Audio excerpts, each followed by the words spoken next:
And we are live. What's up, guys? Welcome to the Fresh Air Podcast, man. We got a special guest in the house. I'm really excited for this one. We got Andrew Branca in the house. Let's go! Let's go!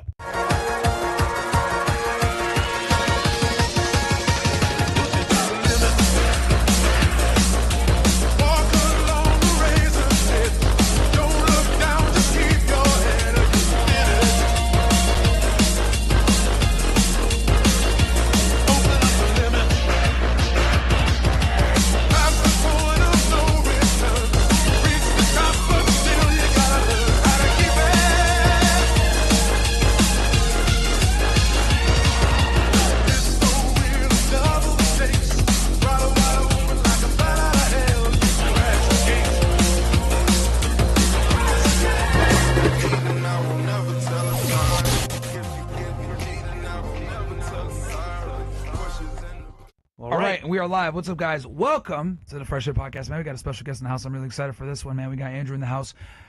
Welcome to the show, man. How are you? A true pleasure to be here. I'm doing great. Yeah, man. We're happy to have you.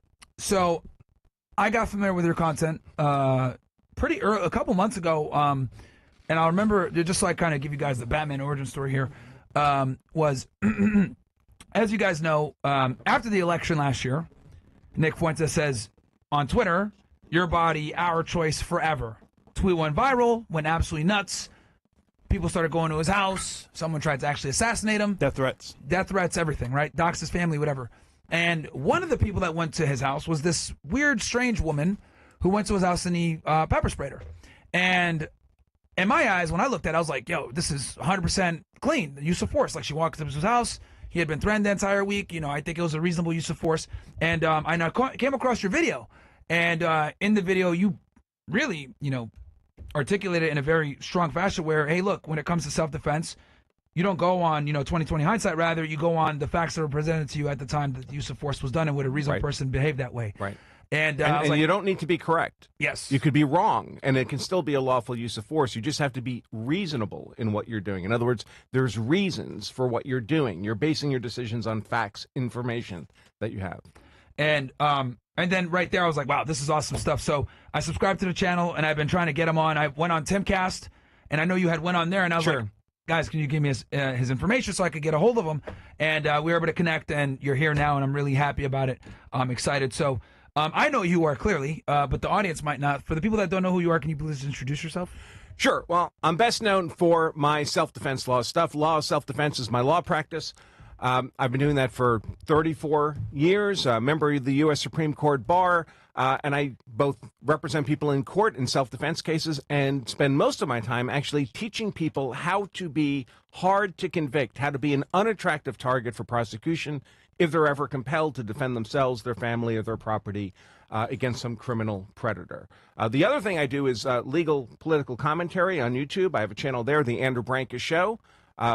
Be great if people subscribed and checked it out.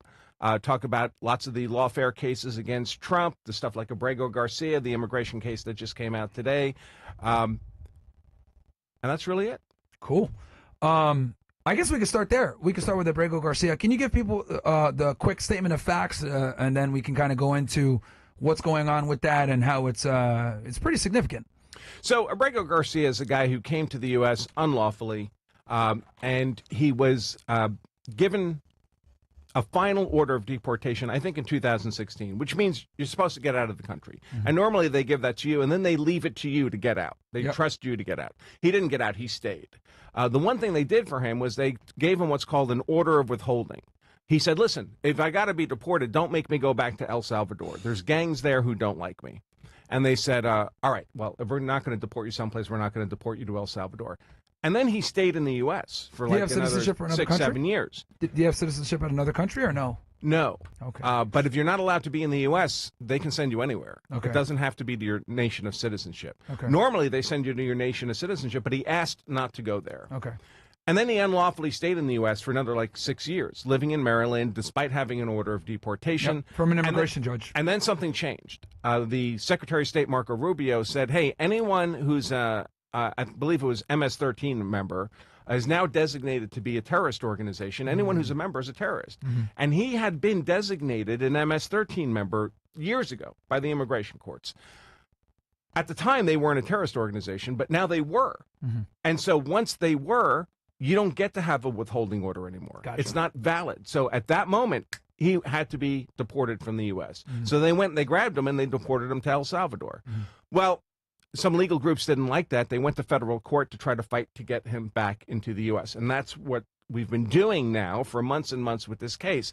And they brought him back, what, like I think a month or two ago? A month or two ago, Yeah. after saying, we can't bring him back. I know He's a bunch in of El Salvador, Democrats went down there and visited him. had margaritas, the whole thing. But here's the thing. This is really just a lawfare case against Donald Trump. These are left-wing groups that don't like Donald Trump, don't like what he's doing with immigration. And there is, in fact, no legal authority for this federal court to be doing any of this. Many years ago, Congress said federal courts, because the federal courts only exist because Congress creates them. And Congress decides what jurisdiction, what authority they have, and what limits they have on their authority. And many years ago, Congress made the decision, we don't want our federal district courts full of immigration cases. We're going to strip immigration law away from the federal district courts and put it in specialized immigration courts. So the federal courts, the district courts, actually, they have no legal authority to handle any immigration matters. But they're pretending that they do. So this judge issuing these orders in the cases of Abrego Garcia is doing so in the complete absence of legal authority. And she's just a judge, I call them rogue judges, a judge in rebellion against the constitutional order, exceeding her lawful authority.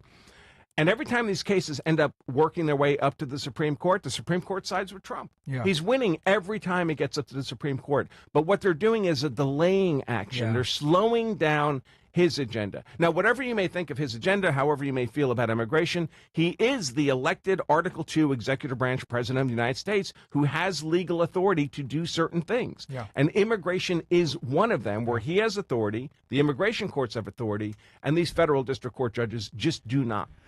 You know, it's really interesting because up until this Abrego Garcia case, right, I had never seen the district courts really step in because, it was left to the immigration judges. You got to find Right. order removal. You're gone. You're cooked. That's it. It is what it is, right? Like an immigration judge rules you deportable, it's over.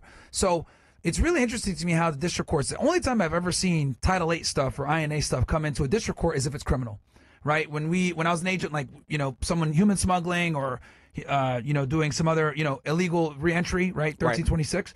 Then it would go criminal to the district courts because, it's criminal. But Right, this exactly. administrative stuff. It's not a matter of immigration status. You violated a criminal statute, Yes, right? Most yes. immigration violations are not criminal. They're Yeah. civil actions. Yes, yes. So all the civil actions go through the immigration Yes. courts. If you violate some felony federal statute, you end up in federal district court. Like, for example, 8 U.S.C. 1325, right? That's like Yep. illegal entry. Right. But then 1326 is illegal reentry. That's a felony. Right. Now So it's a crime. those would go to district court, but then 1325, sometimes would you still be presented in front of a judge for that? Yeah, I think you would be. But regardless, immigration matters rarely end up in district court. So I was surprised that they were like, And it's because they tend not to be complicated. I mean, Yeah. it's almost like a traffic court issue. That's why they don't want them clogging up the federal district Yeah. courts. You don't need They're backed a up. full-blown federal judge to handle what's essentially a traffic case. Yeah. So it's very simple normally. You're present in the U.S. Are you here lawfully? If the answer is no, you have to leave. That's how simple it is. So it's not a complicated legal matter. yeah. No, and the thing with immigration court, and I've been saying this for a while, it's extremely backed up. Like, we're talking about people, they got they're waiting to see an immigration judge. This is why, when people get arrested and then they get a release on recognizance or ROR, they might not see an immigration judge for 5 to 10 years. Yeah, if they're It's already crazy. in. Right. Yeah, Yep. it's absolutely nuts. So I can see why the district courts will say, fuck that. We don't want to deal with this. This is going to just backlog us. Right. So- And they have lots of other stuff they have to handle, Yeah. right? Lots of civil cases, lots of criminal cases. And they were backed up, and Congress said, listen, we're going to clear this backlog out and just set up separate immigration courts to handle all this stuff. Yeah. Yeah. Okay. So, so I know that he. So, what's the latest with that? So, he went to a district judge. Did they file a criminal case against him at all, or no? So one of the complications here is that Trump is trying to work with these federal courts, as outrageous as they're being. And it's my sense that a lot of these federal courts are they're issuing lawless orders. And Trump would be within his constitutional authority to tell these judges, you know what, F yourself. I don't have to follow lawless orders. You're exceeding your authority. I have authority that's plenary, core to being president that you can't order me about like I'm a clerk in one of your courts. Yeah. But he's not doing that. He's playing nice, and he's working it through the legal system. And he knows every time he gets to the Supreme Court, he ends up winning. So he instead of telling these judges to go screw themselves, he's saying, all right, we're going to work through the process. We're going to take it step by step. So this judge had ordered him to bring Abrego Garcia back into the U.S. And he's like, I don't have to do that. There's nothing in the law that says that. But to act like he's working with them, he said, all right, I'll bring him back, but we're going to prosecute him in federal district court for a crime, for human trafficking. Oh, is that what they charged him with? Yeah, human trafficking. Like the I think 1541, if I'm not mistaken. I don't remember the statute, but they had caught him years ago in Tennessee with a van full of people. Oh, he was smuggling probably. He was smuggling from Texas up to Maryland. That's right. Probably. Can we Google that real quick? They probably hit him with 1324, I think, which is human smuggling. So that might be. So none of these people in the van had ID. None of them knew what his name was. You know, that was his business. He would drive down to Texas in an empty van, pick up a bunch of people at the border, and drive them in country. Yeah, that's 100%. That's why I used to actually. That was literally my specialty when I was in Laredo, Texas. Okay. Was that exact crime? So yeah. Okay. So they charged them with that. Oh, man, when did he do it though? Because like there are no statute of limitations issues. It was several years ago, but no, there's no statute of limitations issues. Okay. So they had stopped him on the highway, and they called then the Biden administration and said, "Hey, we got this guy. Looks like he's human trafficking." And Biden said, "Just kick him loose." But they have all the paperwork. They have the records. Yeah. They have the names of all the people. Yeah. So they've decided, all right, well, Judge, if you're going to make us bring him back, we'll bring him back, but we're going to prosecute him in criminal court. Wow. Now, the judge in the criminal cases says, well, I'm going to release him on bail, which legally is probably the decision the judge is required to make. But then ICE said, well, if you're going to kick him loose on bail in the criminal case, we're going to pick him up on the immigration issue. Yeah. And what happened today was the judge, who's pretending she has authority over the immigration stuff, said, I prohibit ICE from taking this guy into custody. And DHS finally, and this may be a groundbreaking moment, I read today in the news just before we went live, DHS has announced, screw that, we're arresting him anyway. I was going to say. So for the first time, Trump is telling one of these judges, F you, I'm not following your order. Yeah. Like, you know, you got the 1324, cool, you're presiding over that. But he's not lawfully here. So ICE can take him all day. Yep. What the fuck are they? Yep. Whatever.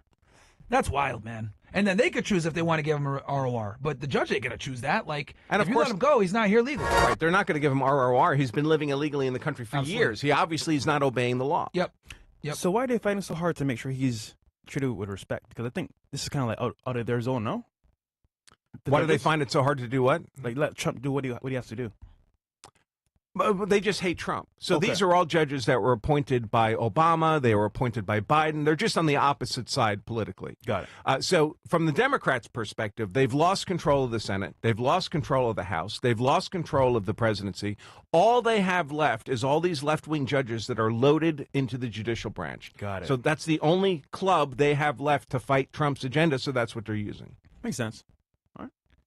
Here, I'm going to pull up the... Can you guys pull up the case for me? Because my phone's going to die here. Just type in Abrego Garcia criminal case. And then I think there should be... He's probably got charged with human smuggling is what I think. Chats, or do you want to... Abrego Garcia? Abrego. A-B-R-E-G-O. Abrego. Or Mo, you can pull it up on your end if you want.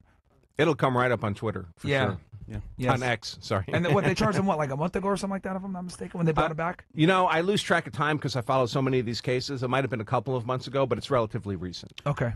So there was a recent guy we saw on X talking about his unfair treatment with the police. I believe it was Jacksonville, right? Jacksonville? Guy just got arrested. Black guy with young dreads, man just got arrested in his at a car, traffic red stop. shirt. Oh, yeah, we got that video. So if you guys remember that video, he was actually assaulted in his car, apparently, because he didn't want to comply with the police. Right. How would he handle that as self-defense attorney? Well, the question would be, did he reasonably perceive that he was being the victim of an unlawful use of force? You can defend yourself against unlawful force by the police. If it's possible for police to use too much force, for example, more than they're allowed. And if they're using excessive force, you are allowed to defend yourself against that unlawful force. But you better be right that it was unlawful, because police are allowed to use force under a lot of circumstances that you or I would not be allowed to do. Police are allowed to punch people in the head while making arrest if the person is not complying with arrest. That's I can't do that. If someone does something I don't like and I punch him in the head, that's an unlawful assault. But what's an unlawful use of force by me can very well be a lawful use of force by a police officer dealing with a non-compliant suspect. And this, I'll call him a kid. I'm sure he was an adult, but I'm of a certain age. This young man, maybe he believed that he was allowed to not be compliant. Maybe he believes he's allowed to demand a supervisor show up, or that the cop give him a lengthy explanation, or that he can debate the traffic stop on the side of the road. Maybe he genuinely believes that, but that's not the law. Right. The cop doesn't have to do any of that. And if you refuse to comply, the cop is allowed to arrest you. And once he makes the decision to arrest you, no one talks themselves out of arrest. The moment that cop's made the decision he's going to make a lawful arrest of you, he'll just use as much force as is necessary to make that lawful arrest. In this case, they broke out the car window because he wouldn't get out of the car. They dragged him out of the car. I think one of the cops punched him in the head once or twice. The use of force was actually very brief. It was 5 seconds, maybe, between when they grabbed him in the car, got him on the ground, and he was handcuffed.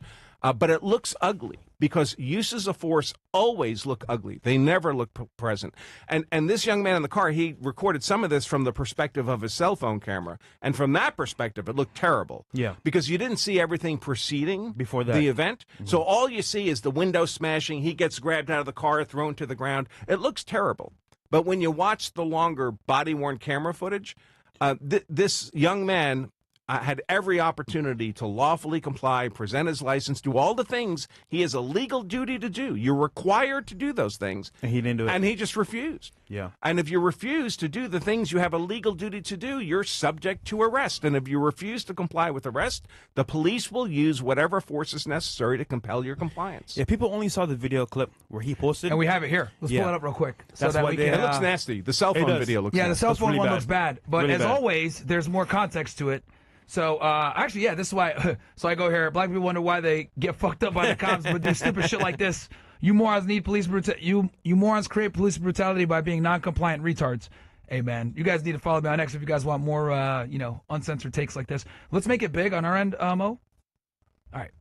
So the bottom is what he posted on TikTok. Right. The top is from the body cam. And there's the window about to break right there. That's the cop's window breaking tool he's using. Yeah. Yep. Let's roll the clip. Yes, sir. Is there a reason why you're popping the door open like that? I don't have a window that works. Is there a reason that you're pulling me over? Yeah, absolutely. There's a reason why I'm pulling you over. For one thing, inclement weather, you don't have your lights on.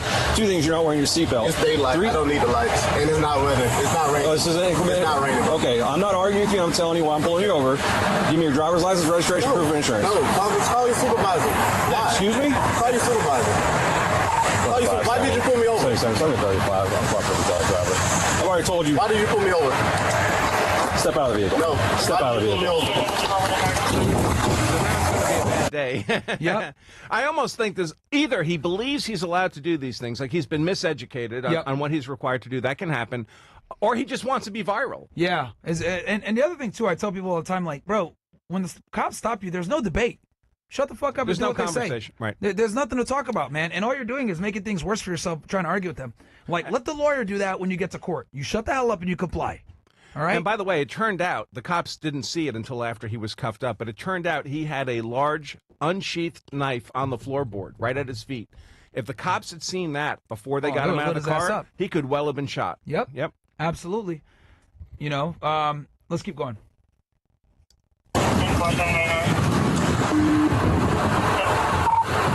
25 seconds. For not informed, the driver just slammed the door and I'll locked let it. you guys pause. Like me, from my law enforcement experience, the windows tinted like that, this obviously escalates how you have to move. You got to get them out of there quickly because you don't know what the fuck is in there, right? You can't see as well because there's some tints there. So, That's a high percentage of tint. yeah. Really so dark. from a law enforcement perspective, right, not only did he not comply with your commands, your lawful commands, and being rambunctious, now you can't even see what the fuck he's doing. And we can see the reflection, the environmental circumstances, right? The bottom line is if the cop cannot see your hands, that's a that problem. becomes a life-threatening situation for the Absolutely. cops. He's got to be able to see your hands. When I was in the academy, the number one thing they teach you, two things. You're always going to go home at night, and then number two, you need to see the hands. Right. If you don't see the hands, you do whatever you need to do to see the hands. Right. Because the hands are the only things that could really hurt you. So yeah, like right now, he's escalated this significantly like an idiot. And people forget, cops have families too. They want to go home safe as well. Yeah. Yeah. Not just a person. And not only that, bro, they indoctrinate you in the police camps, whether it's a federal academy like the FBI or us, HSI, or a local police or state police. All police training in America is you will go home, you'll win the fight. And they show you hours upon hours of footage of cops getting killed in the line of duty so that you're always vigilant and not, by being complacent, how it kills you by not looking at the hands. So they indoctrinate you to always have this mindset where, I need to see the hands. If I don't, I'm going to fuck you up.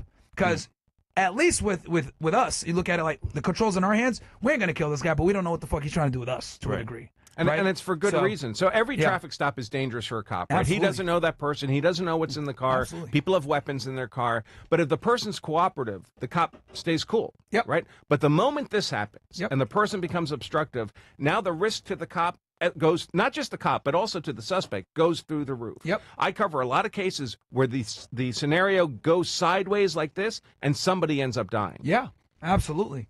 So, so the multiple different things are going on here. Not complying, tinted windows, being rambunctious. You don't know what's in the car, can't see his hand. This obviously escalates it to a significant degree.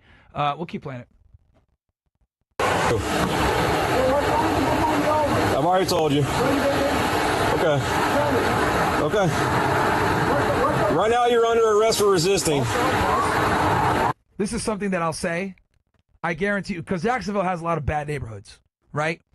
Now, one of the things that cops do a lot of the times is they'll conduct a traffic stop, right?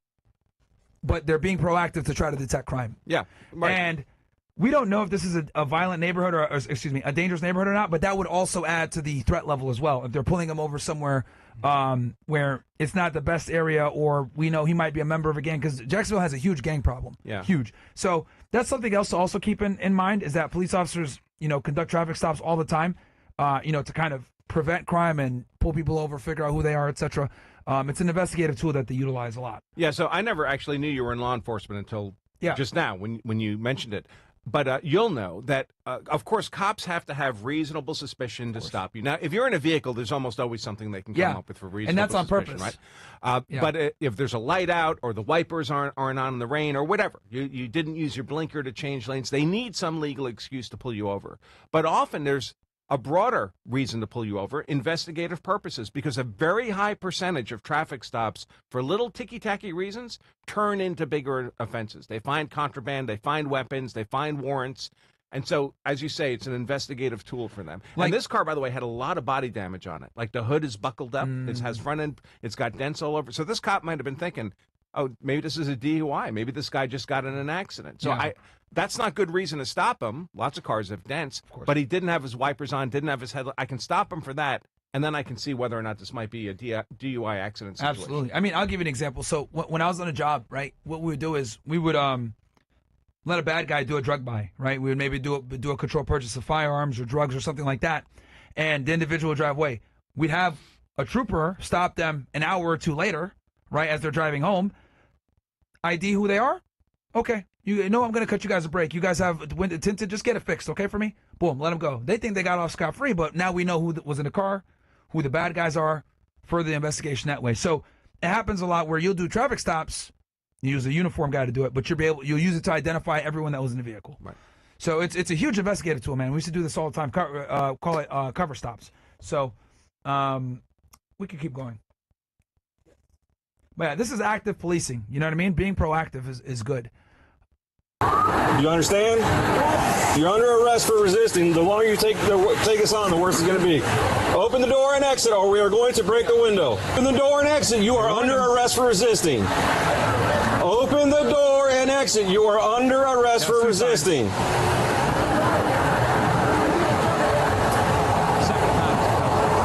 I told them? Okay. And the full body cam. Yep. Okay. Open the door and exit. You are under arrest for resisting. Open the door and exit. You are under arrest for resisting. I'm about to break the window. I'm about to break the window. Keep it real, though.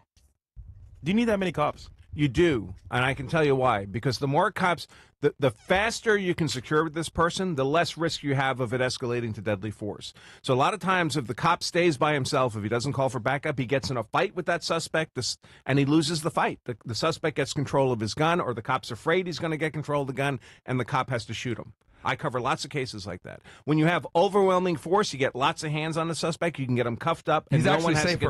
It's safer. It's actually safer because the threat level. If you're in a one-on-one fight, it's do or die. Yep. You're more likely to actually get shot fighting a cop one-on-one than if and a female cop, especially, you're going to get shot. Like nothing scarier than a female cop, man. Oh yeah, bro. You guys try to fight with a female cop one-on-one, she's going to shoot you right away. Yep. Just so you guys know. Because on her side, she can articulate that you're bigger than her. She can articulate that you're stronger than her. She can articulate that if you hit her one time, she gets knocked down and she can go. All she has to do is prove that you are a threat to her life, which is going to be significantly easier because she's smaller and you're bigger, and she's going to probably walk, and she's scared for her life, and it's going to be easier for her. So that's what it comes down to, man. It's relative. So yeah, the more cops, the better. And then, ironically enough, the more cops that are there, the better for you. So, you know what I mean? For the suspect at least, and it's also a deterrent too when all those cops show up. We can keep going. Exit the vehicle now! Exit the vehicle! Show me your hands. Here. Investigation 33 at 15:21 hours. What is your reason? Step out. What is your reason? Don't.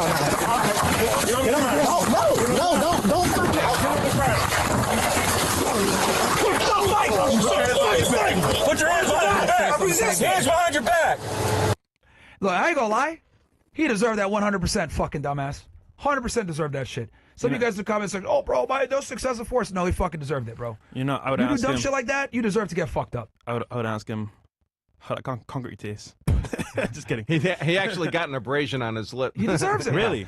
Yeah. He But fucking deserves it. they put your face on the ground because if you control someone's head, you control the whole body. Yeah. You know. But Like, he told us several times, though. Yo, bro, he warned him. This dude closed the thing.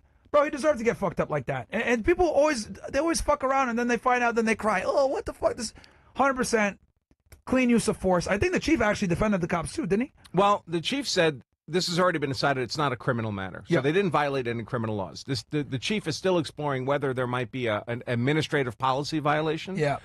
The guy might get some time off of work, some unpaid leave, that kind of thing, which is a different set of rules. I hope frankly, I would hope not too. But but that's up to the chief to decide. I mean, I don't worry about that kind of stuff. And just so you guys know, before you guys try to make this a fucking, well, not you guys because you guys are based, but before someone tries to make this a race thing, the chief of police is black. Yep. He gave a press conference. One of the cops that were on the scene was black. And he was one of the main ones that threw his ass on the floor. Right. So this isn't a race issue. This is a stupidity issue, right?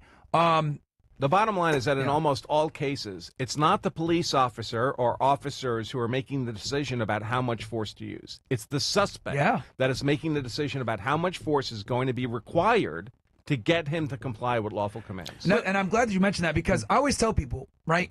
Police aren't going to meet you at the if you go ahead and you square up against a cop, he's not going to sit there square up with you. He's going to pull out his baton. He's going to pull out a taser. They have to always ratchet it up one level above you so that they can go ahead and get you into custody. So as soon as you ramp up escalation, they're going to ramp up above you to ensure that they win. Right. You pull out a knife, he pulls out a gun. You pull out your fist, he pulls out a taser. Sure. Like, that's just how it goes, and Because people don't understand this. If the cop wins, the end result is an arrest. If the bad guy wins, the end result is a dead cop. Yep. It's not the same thing. Exactly. Yeah. Absolutely. I've been pulled over in my lifetime 4 times. Each time I was polite, complied. I got off scot-free twice. So it's like, it's just how you treat the cops, man. You're people too. Yeah, bro. It's most cops are going to let you off if you're polite. Yeah. You know Even what I if mean? it's a bad cop, what difference does it make? It's only going to go even worse for you if you're controversial. Yeah. Right? Yeah, absolutely. Confrontational. Yeah. No, absolutely. So, so what are your? I mean, I guess legally, nothing's gonna happen. I'm sure. But I do have a question though. So, FDLE might get a referral, but I don't think they're gonna do anything criminally. FDLE, for those of you that are wondering, is the Florida Department of Law Enforcement. They do a lot of the internal investigations with police departments. It might. I think it might get referred to them just because of how big it is. But they're probably not going to open up a case. A punch is non-deadly force. Yep. That's not going to get a criminal prosecution. If they had shot him. Yeah. Or they'll open a case and then they'll give it. The AD will decline and then they'll close it. It'll be one of those things. But the question is though, he's out the car. He's already detained in a way. Why punch him in the head? No, they punched him before. I believe he's struck in the head in the car. He's sitting in the seat. I think that's when the hand. And then they hit him in the chin so he could fall down. Well, you strike people in the head to distract them. not just to cause physical injury. I mean, you guys do BJJ at all? Not me, but Okay, well, in BJJ, if someone's you're trying to get their arms, you're trying to get a limb to control, right? Sometimes people will bury their arms. Well, you start smacking them on the head just so they'll try to block and then you got the arm, and then you can grab then it. you can get it. Cops are they got to get your arms too. They got to get your arms to cuff you. Yep. So they don't want your hands around your waistband or in places they can't see or control. So if they smack you in the head or punch you in the head, your hands are going to come up to defend yourself, and then they can secure you. Look, that was. I think they did it fantastically. I think they did great. That guy's lucky that he only got punched and slapped one time. He could have got fucked up way harder, especially with the knife there. He could have lost his life. And yeah, he's an idiot. And guys, use this as a lesson, bro. Like, don't fuck with the cops. Especially just being black. Be smart about it, man. Comply and then say goodbye, because you want to make it home too, right? Yeah. I mean, that's fair. But niggas are stupid, bro. Let's be honest. Niggas are dumb. Niggas are fucking stupid, bro. You know, I'll say it. Like, niggas are dumb as fuck. Oh, yo, it's police brutality. Shut up, nigga. Like, your guys are fucking But retarded. I think from this actual video angle, you could tell he thought he was in the right. Yeah, 100%. It could be. Let me see your He thought he was. supervisor. He Get the thought he fuck was. out of here, Jerome. He was in the wrong. You ain't got to see your fucking supervisor. Get the fuck up out of here, bro. I mean, it's almost like we need a course. We need a course for these people so they understand what their legal rights are and what the limits of those are. His father should have told him, but I guess he wasn't there. Listen, Get the Chris all Brown I'm video, saying right? bro, Yeah. is we as people got to understand how the laws work, and if you're wrong with the laws, bro, just follow them, because, I mean, what you going to do? And for example, the cops are just doing their job. I mean, at that point, you didn't comply, so goodbye. And again, the worse the cop is, if you imagine a bad cop scenario, the more you need to comply. That's the guy who's most likely to kill you. So you have to be most compliant with arrest. That's the guy who's out of control, right? These guys were largely, in my opinion, largely in control. Okay, what's the next one? Hey, you should make a course, bro, for black men that are dumb niggas that want to need help, bro. Should I call the book that? Hey, dumb niggas, yeah, dumb niggas, we got you. That's the dumb nigga 101. 101. Yeah. Police course 101. Yeah. I'm not sure Amazon will take that. Oh, man, bro. I'll write the forward. Sticker. Hey, stupid, read this book. No, but all those aside, Actually, though, I think they're gonna need need that. hooked on phonics. Bro, you know they can't read. That's true. But listen, man, it's fine. Hopefully they can learn from this example, watch the video, and take it as they should. But yeah, that nigga was cooked. It could be like hooked on due process. You want to use this as a self-defense thing?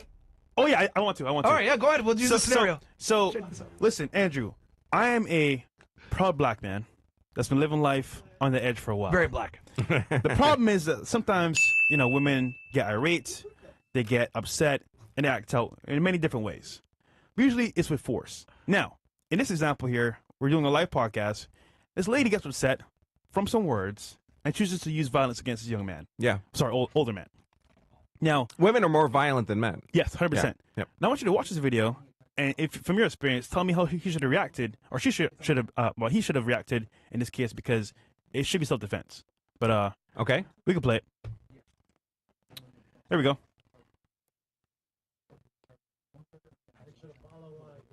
Oh yeah, guys, if you don't mind, follow the page here, Press Prince CEO on Rumble. We go crazy over there Tuesdays and Thursdays for the after hours show, and it gets lit. So go check it out. Guys, like, give me your money. Basically, but Yeah, so you know what? Mute it after the last slipper. The last chunk letter. Yeah, mute it. Yeah. at some point she's probably gonna want money. Because notice, right? If he's a billionaire, half of that she's gonna be set for life. For sure. I don't think there's anything he can do. No, It's jig is up. Hey, just step Even hard. if you had a prenup, something like that, a judge might still be like, You know what? Because it's public. What the? Wait, stop. Wait. All right, that's two. Yeah. Yeah, we're not gonna. Don't even risk it. Yeah, I agree. Don't even risk it.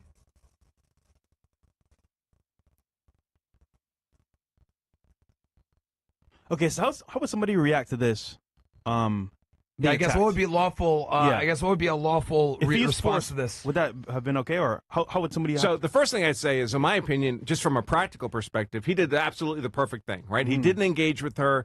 And the truth is, he's not at threat of death or serious bodily injury, right? She's not pulling out a gun to try to shoot him. She's not coming at him over the table with a knife. Right. If that was happening, it would be a completely different scenario. He's going to get wet. He might get a bruise. Now, the law says you don't have to put up with that. You don't have to put up with a non-deadly force attack. If you're facing a non-deadly force attack, you can use non-deadly force in self-defense. And he could have done that here to prevent her from throwing. Like if she was going to grab another shoe or whatever it was she was throwing, he could have grabbed her arms so she couldn't throw stuff at him or hit stuff or throw drinks at him. The trouble is not the black letter of the law, which is pretty straightforward, what I just described. The trouble is all the context and politics around it. Because you do have a dude, a big dude it looked like, and then you have a woman. And every time the cops show up and there's a dude and a woman conflict, they tend to side with the woman and not with the dude. Very true. And now you have to explain. Very different than if it was a dude And doing he's this big to him, too. right? He's like 6'7". Right. Like they're gonna be like, bro, like what 230, the, yeah, yeah, Right. like they're gonna be like, why'd you know? So if I was acting the role of the woman, he just would have punched me in the face. Yeah. Right? But when you're dealing with a woman, there's a lot of political risk, not black letter law risk, but political risk that arises because you're dealing with a woman. And that's why women are more violent, because they know they can get away with it. I've been saying that forever. Yeah. I've been saying that forever. Get away They're more with violent. it physically in the moment because Yeah. they know you're less likely to respond in a violent way. Most men are less likely to. And they know that should it end up in the legal system, it's you against, it's just like a divorce case. It's you against her and the legal system. Yes. They're on her side. Yeah. And that's a big force on her Speaking side. of big, though, she's pretty big. She's pretty, I'm yeah, saying. but that's lower body strength, not upper body strength. Now, question: when we say there was a lot of lower body strength there, I'll agree. So when you say that women are more violent, do you mean as in like they just get into more use of force situations? Are they more likely to punch someone in an altercation? Like when you say that, I think it's a little complicated. They're actually more violent at every level. So women are far more likely to abuse children than men are. Most people don't know that, but that's statistically true. And well, I don't mean nice as in like I mean as in I'm going to use this when I debate women, because I debate them all the time and they try to sit there and Pearl, say, you know Pearl, of course. Pearl talks about this all the time. Yes. Most child abuse is actually at the hands of women. It's not at the hands of men. Yeah. And of course, women know they can get away with it. A woman can smack a dude, and there's a prospect he won't smack her back. Two dudes are not going to do that, right? Yeah. One dude smacks another dude, something's coming back at him. But women know they can get away with it in that kind of tactical, physical context. And women are kind of agents of chaos. Yeah. Anyway, I mean, all men know. We step into a room with other men. We all know that if we talk enough shit to those other dudes, a fist may come our way, right? Yeah. There's physical consequences. Women are generally free of that. Like women don't attack other women with force most of the time. There are exceptions. They use kind of communal attacks, right? Yeah. They get all the other girls to hate her too. Destroy that their kind of thing. reputation, They talk spread trash lies. about her. Right, exactly right.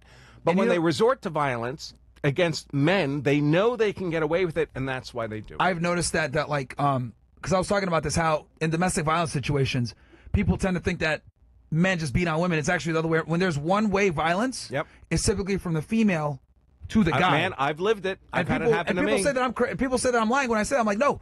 If there's a domestic violence situation and it's one way, it's almost always the woman beating the man. Right. But most domestic violence is both parties are beating each other. Because those people find each other. Yeah. Because So- normally, if they're not both like that, the first time it happens, one of them leaves. Yes. Right? The non-violent one leaves. Yes. So if they stay together, it's generally because they're both violent. Yeah, and they beat each other. So, no, I'm glad, because I'm glad that you're kind of like debunking myths here, because everyone always thinks, oh, well, men are more violent, men are the ones that are beating on women, but in reality, men are more capable of violence. Yes. But they're not more violent. Yeah. Okay. Nice. Okay. So we have, let's read some chats real quick, and then I got to just connect with Mo real quick in the back. All right, let's do the chats. Yeah, that's crazy though, because I know a lot of guys are getting abused in their homes. Yeah. And they don't know how to react or how to like get out of it, I guess. So they're kind of just taking the beating from their wives or girlfriends. You got to leave. Yeah, 100%. You got to leave. Because again, you're not with a woman in a relationship. You're with a woman, and on her side is the legal system. It's just not an evil. It's not an even playing field. Yeah, it's not. Yeah, because there was a girl. I mean, I'm sure you guys talk about this in the red pill context all the time. It's Yeah. like when a man marries a woman, he's not just marrying a woman. He's marrying a woman and the family court system. Yep. And normally guys don't think of this or realize it. until the woman files a divorce on him. And then suddenly he discovers that he's actually also married to the family court system. But big trouble. An informed man knows that before he gets into the marriage. Now, I say that, I've been married twice, so I'm 50-50 on marriages. I'm very happily married today, but my first marriage was a nightmare. And when I got married the first time, I was like all these other dopes. I was like, oh, I'm of a certain age. It's time to get married and have kids and have a household. Oh, my God, it was like a manslaughter sentence. That's what I tell you. It was unbelievable. And of course, I got divorced then. And then I met the most wonderful woman in the world, and I'm happily married now. So I'm 50-50 coin toss. But I went in like an idiot to the first one. I just had no idea what I was doing. I had none of this understanding that is fortunately so much more common today, thanks to guys like you. Knowledge is power. Any chat spills? TPC Films, shout out to your brother. This might be out of your wheelhouse, but do you know any law firms that help homeowners who've been wrongfully represented by another law firm for insurance claims here in Florida? I only ask because Google searches can be very misleading, and anyone who goes on FNF are very vetted and trusted. So he wants to know, do you know any law firms that help homeowners who've been wrongfully represented by another law firm for insurance claims? So I've got two answers. The first one is not very helpful, I'm afraid. It's no, that I don't. My expertise is nothing but self-defense law, nothing to do with insurance law or anything like that. Yeah. The second part of my answer is this is a real problem. The truth is most individuals are incapable of evaluating lawyers, whether they're good or not. Most lawyers are not very good. Like any profession, lawyers are on a bell curve. Mm-hmm. So the majority of them are just kind of okay. They're in the middle. They're fine for most things, but not super complicated things. Then there's a whole bunch of really shitty lawyers out there. Yeah. And there's maybe 10% at the top where if it were something really important to you, like going to prison for the rest of your life or divorce, you want one of those top 10% guys. You do not want to settle Diddy's for the legal middle. Team. Yeah, like Diddy's exactly, legal team. right, They ever get him off the sex trafficking. Yep. Or the Alec Baldwin, when he was facing that manslaughter charge in New Mexico, he definitely should have been convicted on that. Wow. But he had a very expensive, very good, very clever legal team that got him off on a technicality. Yep. So wow. they did their Simpson. job. Yeah. What else do we got here? Okay.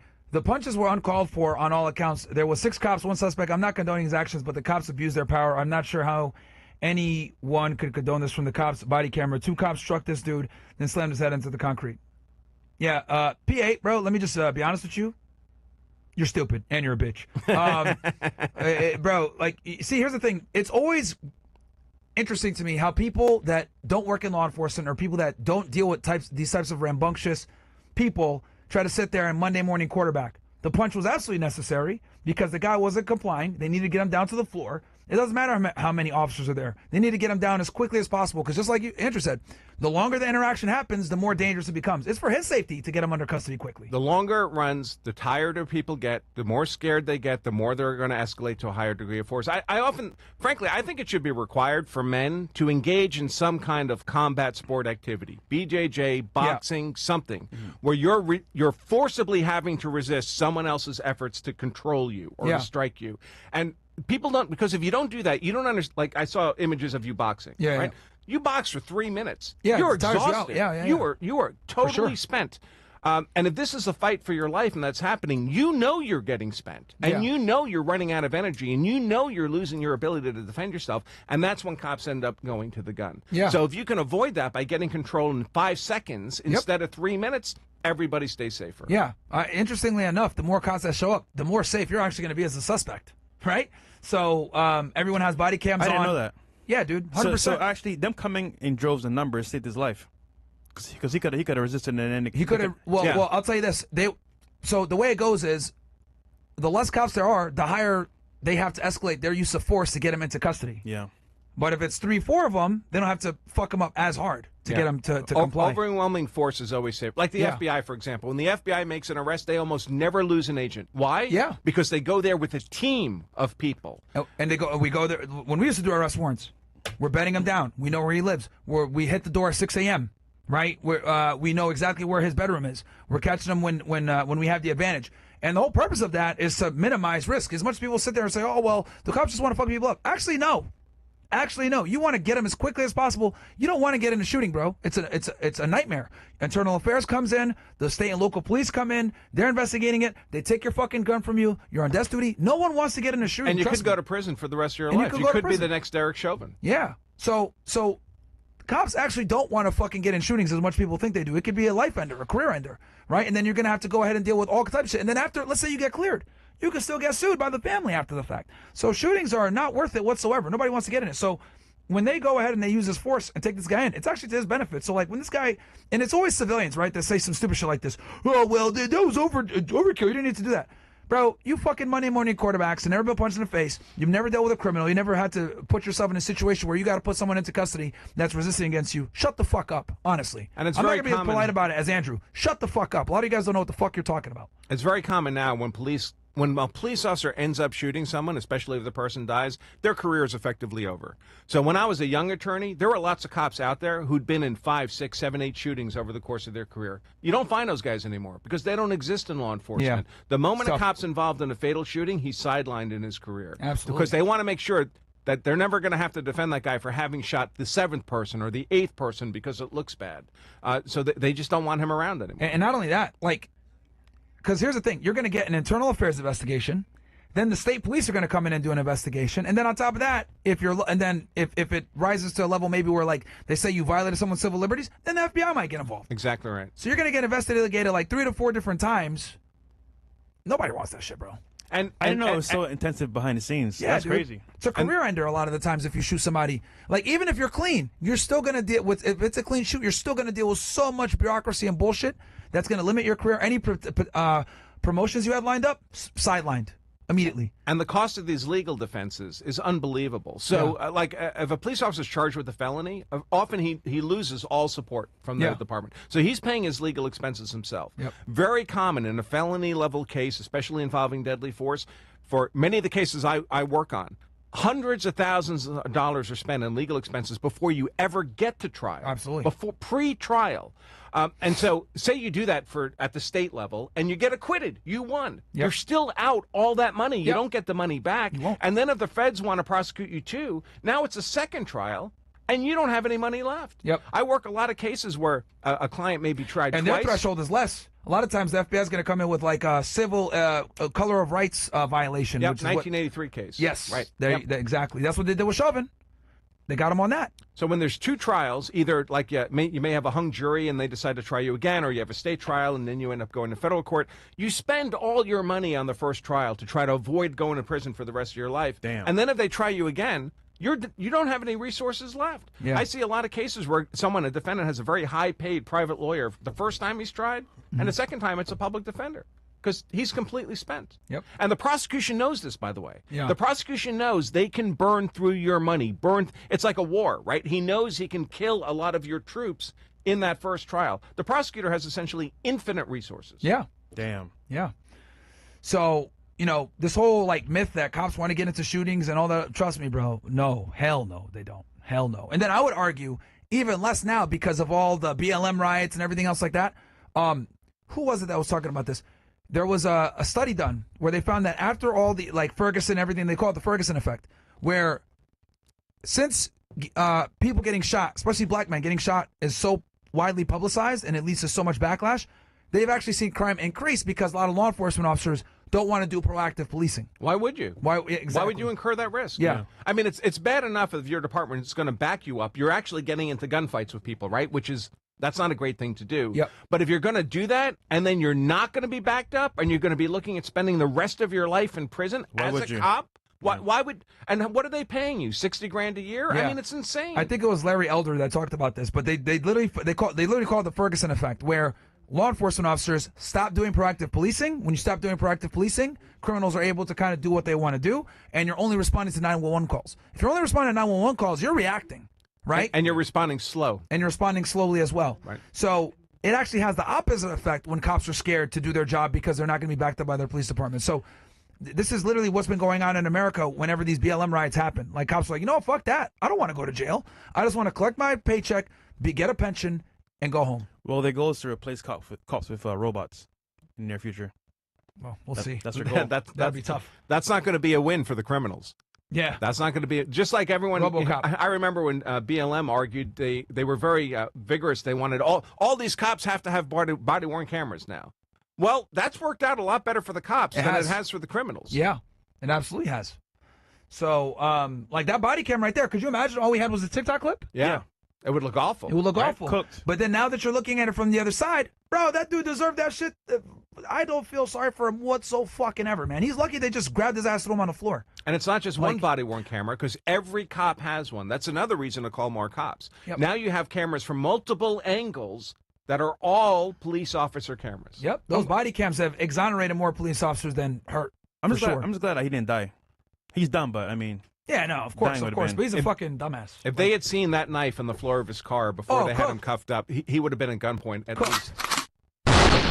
We would have been absolutely cooked.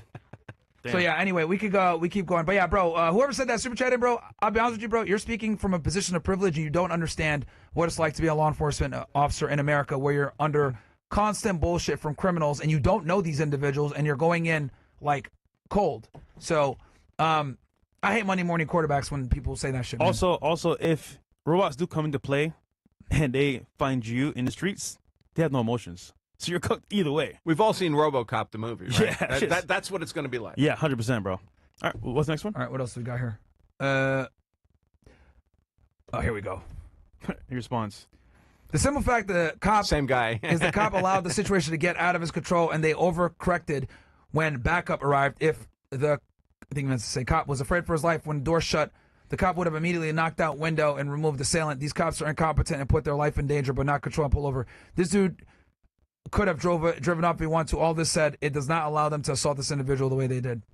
Bro, why don't you be a cop then? How about you Andrew, be a cop? what's your response to that? I'll figure it out, bro. Every line of this is bullshit. Yeah. Bro, It's like from my cousin Vinny. Everything that guy just said is bullshit. All of it. So if the cop had broken the window before backup came up, would that have been safer for everybody or riskier? Now he's one-on-one with the suspect, riskier. right? Maybe he sees the knife in the car, and now he has to shoot that guy because he can't risk that the guy's going to reach down for the knife on the floorboard. Everything about that is bullshit. There you go.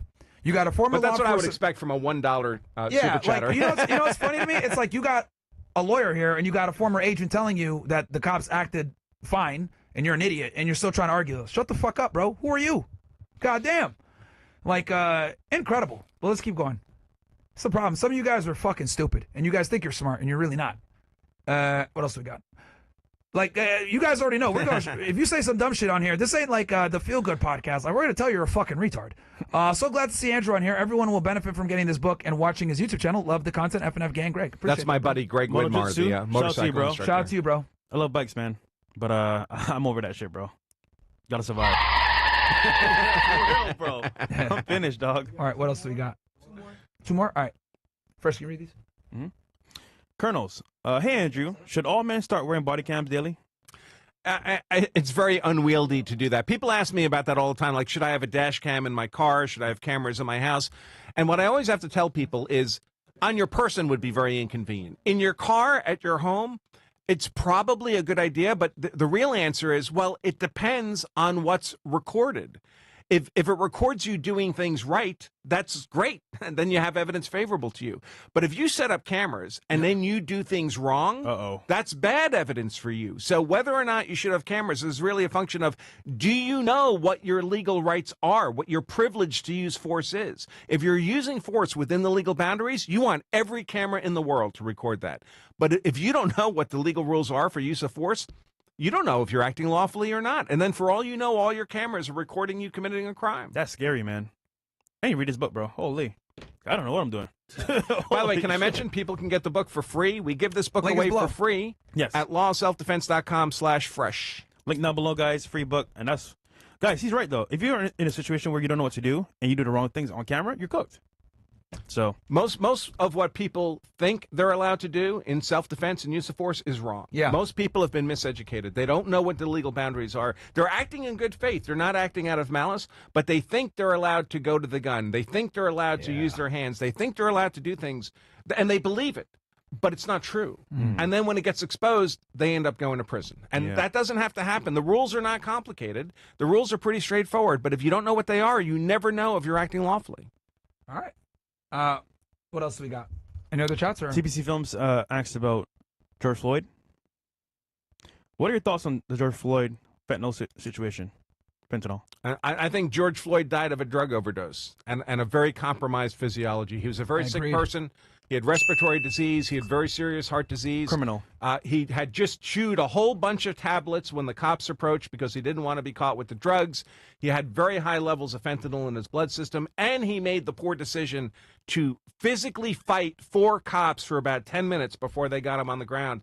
I think his physiology and his drug overdose killed him. I don't think... Just look at that video. When you see Derek Chauvin there, does he look like he's someone committing murder on camera? No, man. And the way he had his knee, it didn't cut off his ability to breathe because he's clearly screaming, saying, "Mama." And he was trained in that technique in the academy. Minneapolis Police Department we have teaches him records of that. And I'm sure Derek Chauvin had used that exact technique. He was a cop for 20 years. He'd probably used it thousands of times, and no one ever died. He thought he was doing the most normal, typical thing in the world. I am utterly convinced that no one was more surprised when George Floyd died than Derek Chauvin. Yeah, I think he needs a pardon as well. I don't think it never happened. I mean, Trump can't pardon him for a of state course, offense. It's a state, yeah. So, well, and that governor's yeah, not the going to federal, do it. yeah. He's in federal prison right now, though, right? He is, because I mean, frankly, he's. But the state will get him if we were to get pardoned. Yeah, the Trump could pardon him, but it would need to be Waltz, which we know Waltz is a bitch. He ain't gonna pardon him. We need to pardon Tory Lanez, bro. Get that nigga out of there. He's innocent. Tory Lanez. That's Newsom. Tory Lanez. That's Newsom. Gavin Newsom would have to do Tory that. Lanez, you know the case. I don't think so. Meg Thee Stallion. Who was the one that allegedly shot Meg Thee Stallion in the foot? Oh, okay. I don't know the story. He said dance bitch, and he shot at her feet. Allegedly, but we know he didn't shoot her. Yeah, it wouldn't be cool to shoot someone in the foot for not dancing. All right, so I have something here interesting for you guys. I think this is, so as you guys know, right, some weirdo followed me back to where I was going after I did a podcast. So I'll give you kind of the pattern of facts here. Okay. So this individual had been like harassing me for a couple weeks now, talking shit, whatever, trying to antagonize a fight. So I had just wrapped up doing a street debate, and I was walking back towards my spot, and this guy comes up to me and starts problems. Now, before we play this footage, I'll tell you guys right now, I should just ignored this. I'll take accountability. I should just ignored him and just walked away. But obviously, I was very annoyed because it's been like the second or third time now that this fucking guy's been following me around talking shit. So, but I do think you guys can learn from my mistake. And we can kind of analyze it here with a self-defense lawyer. Because a lot of you guys will find yourselves in a situation like this where you might be in a physical confrontation. Again, I can tell you guys, I should have just walked away and ignored it. But the fact that I didn't ignore it, we might be able to learn something here for your guys' benefit. So I guess let's roll the clip, and then, Andrew, anytime you want them to pause or whatever, go and give commentary, go ahead. I'll let you take it. We got bleeps in here? Yeah, they know the timestamps of what. Yeah, I swore a lot of this one. I ain't gonna lie. I swore a lot of this one. So I'm walking my dog with my video guy. All right. What's good? So I won't confront you. What's good? All right, you got your camera on, right? Now I do. All right, perfect. You have something to say? No. All right. I have nothing to say to you, man. You're trying to antagonize a fight. You're a fucking punk. Oh, hold on. How about this? Turn your camera back on and say that again. Yeah, do it on camera. Okay, so that was actually a problem. Yeah, you I should have done definitely that. should not do that. That can get you in trouble. Do it. So, just as a basic principle, if you cannot get in a fight with someone consistent with your own safety and the safety of people you have a duty to protect, if you can safely withdraw, you should always do that. Okay. Because the moment you're hands-on in a fight, you just incurred 2 risks you were not incurring a moment before. A risk of dying in the fight. You don't know that guy's got a knife or got a gun or how crazy he is. You could die right there. And a risk of going to prison for the rest of your life. You might end up killing that guy, and someone decides that wasn't lawful self-defense. You go to prison forever. Absolutely. If you're not in the fight, you don't run those risks. But the moment you're hands-on, those are risks you are now incurring. Okay? Right. Now, one of the issues here is there's a concept. Obviously, if you're the initial aggressor, if you were to run up to that guy with your fist up, you would be the initial aggressor in the fight. You're not doing that. If you're the initial aggressor, you lose innocence, you lose self-defense as a legal justification. Whoever closes the gap fucks up. But there's another way to lose innocence, and that is to be what's called a provoker with intent. Okay. A provoker with intent is not the initial aggressor. He's not the guy who throws the first punch, but he's the guy who provokes the other person to throw the first punch, so he'll have an excuse to use force against him. Wow. Gotcha. Right. So that's the go ahead, throw the first punch. Go ahead, hit me, I dare you. No one's saying that because they want to get punched in the face, right? They're saying that because They want the other guy to take a swing so they'll have an excuse to use force against him. Yeah. The courts hate that. The law hates that. That's another way if you do that, you lose self-defense. Damn. So when you're talking to this guy and you're saying, go ahead, say that again. Put your camera on, say that again. A prosecutor would try to characterize that as provocation with intent. You're trying to provoke that guy into an angry state so you'll have an excuse to use force against him. And if you do that, you don't have a legal justification of self-defense. All right. This is good information, guys. Learn from my mistake, chat. Learn from my mistake. Don't do that shit. And then he walked up to me starting saying, what's good, blah, blah, blah, all this other shit. I walked away. I should have kept walking away. But it's fine. Like I said before, my L can be your guys' lesson. So let's keep going here. Let's keep playing the clip because I do think a lot of guys find themselves in this situation. You got it? Okay. So it's recording. So let me get this straight. You came up to me to start shit. And then did you just press charges on the other guy? I forgot to mention that. So he got in an altercation with one of my security guards. My security guard pushed him off, and then 2 weeks later, he came and tried to get the police to arrest my security guard. And then that's why he came up trying to, yeah. So that's why I said, why are you provoking a fight right now? Did you just try to get my security guy fucking there? So let's keep going. Let's keep playing the clip. That's what I'm referring to. Yeah, you're a bitch. Yeah, you're a bitch. You're literally a bitch. I wouldn't come up to you. I'm right on your property. Bad words? Yeah, bad words. We're on YouTube, so I got to do it. This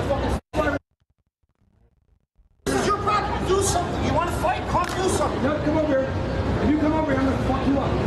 You can't see that's the provocation. Come over here. I called you my mind. You came right This is the learning lesson. This honestly, because, guys, how many times do we get pissed off and we say shit like this? Yeah, your pride gets engaged. Your pride gets engaged, yeah. It's perfectly normal. Yeah. I just did. Come right now. I just did. Come right now. Come on. You're trying to hit me. Hit me. Yeah. You hit me.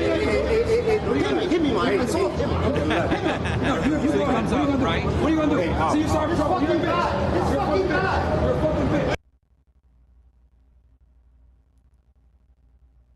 And we're basically talking. You guys are probably wondering, we're just talking shit to each other at that point. Coming up to me, you're a fucking coward. I'm on the sidewalk. I'm on the sidewalk. You want to fight me? You said no, I don't want to fight you. I'm scared to come up to you. I don't want to fight you. You said it. I don't want to It's on video. You said to do something. You want to fight me? Fight me. Hit me. Right here. Come do Just it. so you guys have an idea. No cameras here, guys. Real quick. This guy's maybe 5'6", 5'7", 160. I don't know, 170. Beer gut and shit. I'm 6'3", 200 pounds. So, but a lot of those guys will have weapons because they know they can't fight. Yeah, of course.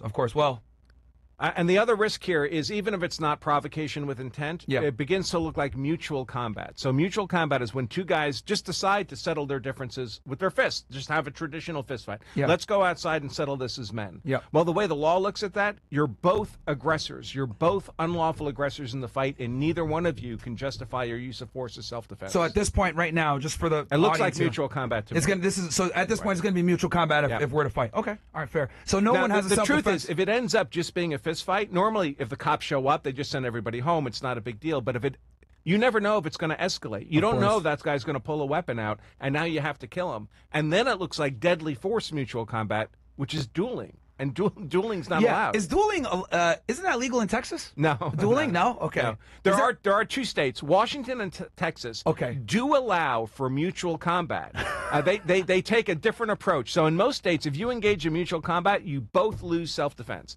In those two states, if you engage in mutual combat, what the law says is, well, you're both consenting to each other's punches. Okay. You're agreeing to get in. We're just going to let you have a fist fight. What you can't do, though, is you can't escalate it to deadly force. Gotcha. Because that would be an unlawful So duel. there's mutual combat laws in Texas or dueling in Texas and Washington State. Well, it's not dueling. Dueling is deadly force. Okay. So, but they just let you have a fist fight, and they don't call it a crime. Like hockey. Okay. Right. Okay. Damn. Florida doesn't have that. All right. Let's keep going, because this is obviously in Miami. So, so at this point, guys, it looks like so this would be considered just what's it called? What's the term again for it? Mutual combat. Mutual combat. Okay. Right. Let's keep going. Hey, no cameras here. Let's call it out. Yeah. Because at the end of the day, At the end of what? Myron, you said I won't call you out. You fucking weirdo. to your face. Myron, you said I won't come up to you. I came up to you 4 times. You're a weirdo. You're a fucking weirdo. You're a bitch. You're a weirdo. So he admits that he's bothered me on 4 different occasions coming up to me, and I ignore him. That's kind of why I responded in such an angry fashion. Yeah. Now, granted, I should have controlled myself better. I'm not going to lie. because I have more to lose. Which you guys are going to see here. I do end up walking away and getting the better of, understanding that I got to fucking exercise restraint. But yeah, he approached me now 4 times. Now, would you say that plays into it at all, Andrew, as far as like, I guess, in the totality of the circumstances where he's been approaching me multiple times now, and then I'm like, what the fuck? I'm tired of this guy following me. Well, you can't use force against someone just because they're annoying. Yeah. But you can use force against someone if they're trespassing. Okay. If they're threatening you with non-deadly force, you can use non-deadly force in self-defense. So some, like in the case we were talking about with Nick Fuentes, where that he's pepper sprays that woman on his porch. She trespassed on his property. She wasn't just an innocent visitor She wasn't an Amazon driver delivering a package. She was there to harass him. She was there without privilege, without permission. That's trespass. You're allowed to use non-deadly force to stop a trespass. You can't shoot someone for a trespass, but you can use pepper spray to stop a trespass, which is what he did, which is why I think his conduct is defensible. Yeah. But by the way, this kind of stuff is very important. So a large part of what I do is cover these kinds of use of force events on video because we don't want people to learn this stuff from their own fights. Absolutely. Right? We want people like pilots we don't want pilots learning about plane crashes from their own plane crashes, right? Pilots learn about plane crashes from studying other pilots' plane crashes. A lot of what I do at lawofselfdefense.com is go through these videos, break them down, so all of us can learn from other people's experiences. Now, your whole audience is learning from this, right? And guys, I bet you would do things differently. You're learning from this. Yeah, I am. Yep, I'm learning. And then also, I know this is a very common occurrence where this happens all the time with fistfights. So I'm like, you know what? Though it's a bit embarrassing for me being an idiot doing this shit, I'm like, you know what? You guys can learn from my list. I can put my ego aside, get a professional to give criticism, and then who knows? We might save someone's life because now they know. Oh well, I can't do this shit. This is going to be mutual combat. I'm not going to get self-defense. I'm just going to walk away. The smart play is to always be making egoless, emotionless decisions in self-defense. Now, I'm a guy who carries a gun for personal protection. I have every day my entire adult life. I've never come close to needing it because I'm very good at not getting my ego engaged and extracting myself from these kinds of confrontations. You know, I'm on YouTube too. I have lunatics who are interested in me too. But you have to make emotionless decisions. The moment you feel your ego getting engaged, you're not making better decisions with your ego engaged than when it's not. It's just not happening. Absolutely right. We'll keep playing it here, and then we'll give and then Andrew will give his professional opinion on what if violence did occur, what would happen. We got the clip? Okay. Okay, you're a clout chasing fucking bitch. Clout chasing bitch? Yes. What do I clout chase? You're pathetic. You're pathetic. You're pathetic. You're pathetic. You follow. You said I won't call you out. You go inside. Fuck you. Go inside. You fucking bitch. Go inside. Go inside. You follow me. Go inside. You started. Go inside. You started. It's all on camera. Make your fucking fake reels. Go ahead. Fucking drama. Because you're a bitch. Yeah. You just press charge with security guard. I fucked your ass up. The security guard smiling. You need a security guard. You fucking weirdo. I'm here now. Myron, but you want to fight me. I'm here now. You want to fight me? You follow me, weirdo. Hit me. I'm the internet, but in real life, if you don't want to. So oh my God. You guys might not saw it. He like said hit me a couple times to put his face there. Now he's provoking with intent. Now if I socked him right then and there, what would have happened? Well, the question would be, because I really thought I ain't gonna lie, I had my left hand ready. I was like, I could fucking knock this guy out right now. But I didn't do it. You can't punch him because he's taunting you. Yeah, right. You could only use non-deadly force to punch. but I didn't. Right. Well, of course we all do. But what the law would say is, unless other people, a jury, believed you had a reasonable perception of a threat of harm from him, you can't use force in self-defense. Gotcha. All right. Yeah. As much as I wanted to do it, I didn't do it. And by the way, he might deserve it. Yeah. I mean, we can imagine living in a world where it would be permissible to punch someone for taunting you, right? Yeah. That might not be a bad world to live in. That might be a much more polite world than what we have today. So I'm not making moral judgments about these things. I'm just saying this is what the law is. Yeah. Right? No. And this is important. This is very important. Let's keep playing it, and then we'll close it out. And then we'll have Andrew give a fucking bitch. You fucking dumbass. You're a drunken fucking dumbass that's clout chasing. You're a cocksucker. Fuck you. You're done. Fuck you. You don't do shit. Fuck me like a bitch. Now, I should have just walked away, give myself some criticism here. I was just so fucking pissed off because this is like the third or fourth time this guy's like followed me and harassed me. And he's also like taking video of me while I'm walking Frank and I don't see him. And people have like sent it to me. So like he'll be like, I'll be walking around Abrego with Frank and he's behind me like 3 blocks away recording saying like, oh, look at this weirdo. And he puts it on the internet. It's weird. So to me, I was like, what the fuck, man? And people have sent me these clips like, yo, look, this guy's like stalking you and recording you as you're walking with your dog. Now, I would document all that. Yeah, yeah. So I would save all that, just put it in a file in your computer. Yeah. So if the lunatic ever shows up with a gun or a knife and you really have to defend yourself, you have all that documentation, all that context. Otherwise, it's just your word. Yeah. And no one has to believe you. Yeah, of course. So yeah, I guess I walked away from it. I think I should have walked away from it sooner. Yep. But I do think that this is a good learning lesson here. I mean, if you walk away, you go back to your great life. Yeah, that guy's yeah. still a loser. Yeah. So if we did, so hypothetically speaking, if we did get into a fight, probably both of us would have got arrested, right? No self-defense for either party. Well, you're at risk, so there wouldn't be a legal justification. The cops generally, if no one's seriously hurt, they don't want to make an arrest. If they can send everybody home, that's easier for them. They don't have to do a report, all that kind of stuff. The trouble is, you don't know how the fight's going to go. Yeah. That's not within your control. That other guy gets a vote, Or too. if I fuck him up, I'm And definitely going to go to jail. We're all a 50-cent box cutter swipe across the neck from sitting on the curb with all the blood running out of our fingers. You don't know if the guy's got a box cutter in his pocket. Yeah, you never know. All right, fair enough. I mean, when in doubt, guys, just walk away. That's learn from my mistake. If you can safely. Well, yeah, if you can safely, of course. Right. Which I could have, and which is why I wanted you guys to see it, man, because this happens every fucking day. Every single one of you guys in this chat has probably been in a situation like that with someone harassing you and you fucking get back and you engage because you want to beat him up and you're pissed off. That guy is very, very weird, though. He is definitely weird. Yeah. Something's not right with him. Yeah, sun's off. Yeah. And then I could go to jail for beating up a retard. That'd be bad. Hate, it'd be like, what the hell? What do we got? Maybe get sued. Yeah, I get sued, yeah. What do we got next? Any other chats? Okay, Myron, I'm by no means against the police, but I've seen an officer reach in and smack a civilian while and before ordering them to get out. I've never seen. Never seen a cop reach in and smack someone. But, well, he was ordered to get out 7 times. Yeah, bro. So they knew he was forcibly non-compliant. Yeah. So, all right, who's up next? Good That's to go? it. Okay. Did you want to react to? Is there another use of force one you want to react to? Good to go. You want to do the Nick one? Nick Fuentes. Up to you guys. We could if you want. I think the chat would like to see it. Is Chris here with the girls or no? 10-11. Oh. Are the girls here or no? We got it.